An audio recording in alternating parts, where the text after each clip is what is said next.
What's up guys, welcome back to the channel, welcome back to a brand new video, and welcome to the home of the world champions. Yes, losing to Brighton 3-1 at home does not mean that we are not world champions, don't let anyone forget that. But it definitely, on a serious note, does mean that we are in a mess. The season has not gone to plan, we are in a shambles, we have injury issues, people getting red cards left, right and center. And honestly, I don't know where our season is headed. I don't know what's the plan for next week. I don't know what our aims are right now, what our ambitions are. And it's definitely not met the high expectations we set on ourselves after the Club World Cup win. So this video is not really going to be about the Brighton game. Like, I'm going to talk about the game, of course. But overall, it's going to be a sort of discussion on the state of the club right now. Where is this club heading? What's going wrong? And I'm hearing the wildest takes out on Twitter, out on Instagram. And just before we start any sort of discussion, let me tell you, those who are saying Maresca out, I know everyone is entitled to their own opinion, but I'm sorry, that would be the riskiest decision this club, this ownership has ever made. Even riskier than the Tuchel sacking decision. You cannot sack Maresca right now. That is not the solution that's going to change any of this. Of course, we're going to get into the game. Before we do that, guys, drop a like if you enjoyed this video and subscribe to the channel if you're new around here. Now, let's talk about the game. Let's start with the lineups. The lineups, I had no complaint with the lineups. Hato started at left centre back, not Josh Ashimpong, which I don't have a problem with. Enzo in the 10 as always, Esteban Neto, João Pedro, midfield of Caicedo, Andre Santos, and then the usual. The thing is, we started this game very well. A lot of us were coming into this game underconfident based on our recent form. We have so many injuries to defenders, Cole Palmer, etc., etc. Liam Delap is injured, of course, as well. But then we had a good start. We were active. We were creating chances. We were attacking. We were dominating them from the start. And then finally, the goal comes. And by the way, the play style for the first half was absolutely immense. Joel Hato, very impressed at left centre back. Absolutely composed, made no mistakes. He could be the sort of Colville backup which we can use due to Colville's injury. Reece James going up and down the wing. My god, it's been years since I've seen that. I think that Man United game really convinced Maresca that Reece James is meant for that role. The goal comes from there as well. Caicedo, brilliant through pass to Reece James, crosses it in. Enzo Fernandez there to head it in. And Enzo Fernandez has been racking up goals and assists, and we haven't even been noticing. He has the most goals in 2025 of any Chelsea player, the most assists. And I think that just sort of cements the argument that Enzo Fernandez should be starting to all of those who are like, Enzo's having a bad run. This is what Enzo Fernandez brings. Good game overall. Estevao looked really bright. Sorry, good first half overall, not good game. Estevao looked really bright on that right wing. He just dribbles past players with such ease. I don't want to start these comparisons, but it was so Hazard-esque. But then the issue is the final third. He's getting a bit too selfish. He's probably desperate to get his first goal, and I do get that. But there were probably moments in that first half where he could have crossed it in, done a cutback, and easily we would have been 2-0 or even 3-0 up. Pedro Neto, not that effective, but again, Estevao, who was effective, who was doing work on that wing, just couldn't get the conversion, just couldn't get a goal or an assist for that matter. But then overall, the first half was very calm, very balanced, no mistakes from Sanchez. Midfield, we were absolutely dominating with Caicedo, Santos, Chalobah, Hato in the build-up, Cucurella, Neto. João Pedro was, doing his role, trying to create the disturbance in their box. But then, in one moment, the game fully flipped.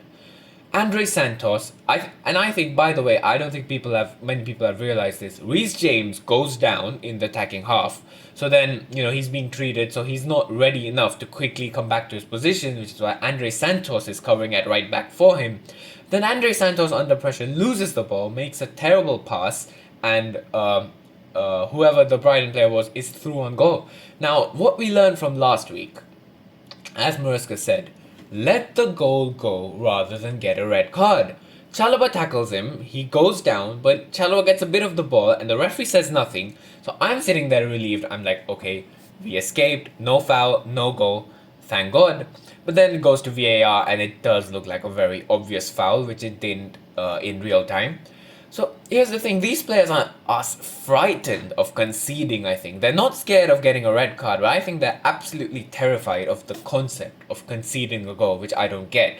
Because the way the game was going, we could have easily gotten a second if we even conceded. But of course, Chalobah does the foul, denial of a goal scoring opportunity, gets the red card, and now it's how do we go from there? Because of course everyone's getting flashbacks of the Man United game. The difference, of course, is that now we're not getting the red card 5 minutes into the game. We're getting it 7 minutes into the second half when we're already in the 1-0 lead. And the next 15 minutes were perfect.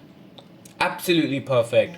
The immediate changes, Santos off Josh Achimpong. Josh Achimpong comes into the centre-back role. And it's absolutely perfect. You have 4 defenders, 2 midfielders, 3 attackers. Attackers like Neto, Estevao, who do a lot of work defensively. And we're having no trouble whatsoever. Brighton are struggling to make use of the numerical advantage. But then come the defensive substitutions. The thing is, when you park the bus, that brings pressure. And we do not have robust defense like we were having in that last 2 months of the season before the Club World Cup. I think so many people are beginning to realize within then what a massive role Colville played in our defense at the end of that season. Colville, that is a huge loss. You know, the way he got injured in August, ACL. And now the thing is, can you blame Maresca? Because Maresca asked for a centre-back. Now we come on to the overall picture, because now you know the story. I don't need to talk about that. Defensive substitutions, Badiashile, Gusto, Lavia, who else? Some other people come in, and we can't defend crosses, of course. We can't defend any balls in the air. We can't defend corners. We can't defend aerial free kicks. And of course, both the goals we concede are headers. I don't know whether you call it cowardly, naive, just what you call what Maresca does. But the way he just overloads the defense, you have to blame him. And the thing is, he used all 3 sub-windows, because when it became 1-1, I was calling for Garnacho to come on instead of João Pedro or Enzo Fernandez, just to have that one guy with a little bit of pace who can possibly go on the counter. But then we used all 3 substitution windows, so we couldn't do that either. And then of course we crumble under the pressure. Once it's 2-1, Josh Achimpong makes a missed pass, then straight to Danny Welbeck, no one can do anything. 3-1, that's it, game over. And perhaps this is why sometimes we need to listen to the manager. When the fans are calling for Josh Achimpong to play, that's what he does. Fans want Andre Santos to play instead of Enzo, that's what he does. Sometimes you just listen to the manager, and this reinforces my thing of no Maresca out. I'm sorry, that is not the situation here. Now, let's get into the overall situation. Maresca asked for a centre-back. He was denied. His main centre-back was injured. Right now, his arguably second choice Fofana is out with a concussion because his own goalkeeper punched him in the face. Tosin is out. So now, we have Hato, who's not a centre-back. Josh Achimpong, who's not a centre-back. Trevor Chalobah is suspended for next game against Liverpool. So our centre-back pairing against the champions at home is going to be a 19-year-old left-back and a 19-year-old right-back. That's problem number 1, and I don't see how that's on Maresca. And the other thing, injuries have not been kind. But as a manager, now I'm not using the word excuse in a negative way. I'm saying when the club is in a crisis, when the club is in a mess, I wouldn't say we're in a crisis, we're in a bit of a mess. The first thing that happens is, the first decision, is it the manager's fault or not? To make that decision, we can never decide in these last 2 weeks, because the manager always has that cushion of a red card. That, you know, it's the red card's fault. And it's not even a bad excuse, because that is true. His plan was going absolutely perfectly against Brighton until the red card. You guys know we haven't lost a Premier League game with 11 men since March at the Emirates. So the thing is, to what extent can you even blame the manager? Can you even blame the manager? I know Maresca is really criticized for how he reacts to a red card, and I know I get that. But a manager should not... I know that's a criticism, but he should not be having to deal with a red card every single week. It's happened 4 times, I think, in the last 4 months when we've gotten a red card. It happened in the Newcastle game, we lost. Flamengo game, we lost. Man United game, we lost. Brighton game, we lost. Our only loss without a red card since March is the Bayern Munich game. So the thing is, to what extent can you blame the manager? I've been hearing crazy things. Chelsea board are talking with Iraola, De Zerbi. Come on, man.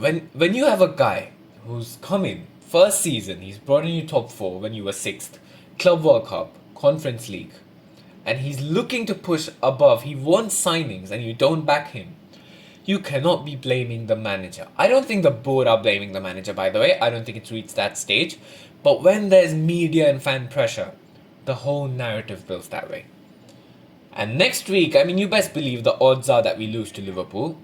And then if we lose to Liverpool, it's going to be really, really bad. The international break is going to be key for us, for some injured players to return. Palmer needs to be back. Fofana needs to be back. Tosin needs to be back. Who else? Delap is, of course, injured until December, January. Colville's, of course, injured until April. But now it's really going to be interesting what happens in January. Is Maresca going to get the signings he wants? If he doesn't, is he going to, turn things around? I don't think this is too bad of a crisis. I think this is just a short spell that we've been unlucky, we've lost games, we have drawn games. It's a winless September in the Premier League, by the way. But I think it's way too early to be making any sort of decisions. I say, the Benfica game now on Tuesday, we have to win. Because, let me just say this. Chelsea have never won the Champions League when they've been pushing for the league title. Let me just place it that way. Which is why, given our history, our luck, it is so important we get started in the Champions League. At least put up some substance in our performance in that competition. And that starts on Tuesday with Benfica. Let's hope that's a win. And then I would say, I'm being very rational. I'm thinking very practically. I say we shouldn't react if we lose to Liverpool next weekend. We shouldn't react unless it's some entirely horrific manner and it's some way we did not see coming totally. I say give Maresca time, give him this international break. And then from Nottingham Forest, after the international break, then let's start seeing where the club is. Because then, except Liam Delap, everyone will be back, and one injury shouldn't really hamper your whole thing. So I say, let's see how this week goes, and then from after the international break, let's actually start judging Enzo Maresca. Because this guy has done a lot for us. He's done really well in his first season, and I really don't think he's the problem. We have 8 points now from the first 6 games. We're really not doing that well. In these many fixtures last season, we had 9 points. And we won the Liverpool at home game as well last season. So we're only going to fall further behind our last season form if we lose next weekend. So yeah, let's not make presumptions. As I said, let's take some time because it's not really on the manager fully. Let's see how the squad reacts and let's see how the next month or so goes. In November, I think we'll have a clearer picture of where our season is. So that's it for this video, guys. I know I'm uploading after a very long time, so drop a like if you enjoyed this one and subscribe to the channel if you're new, and I'll try to get more frequent uploads. So yeah, I'll see you for the next one, guys. Have a good day and goodbye.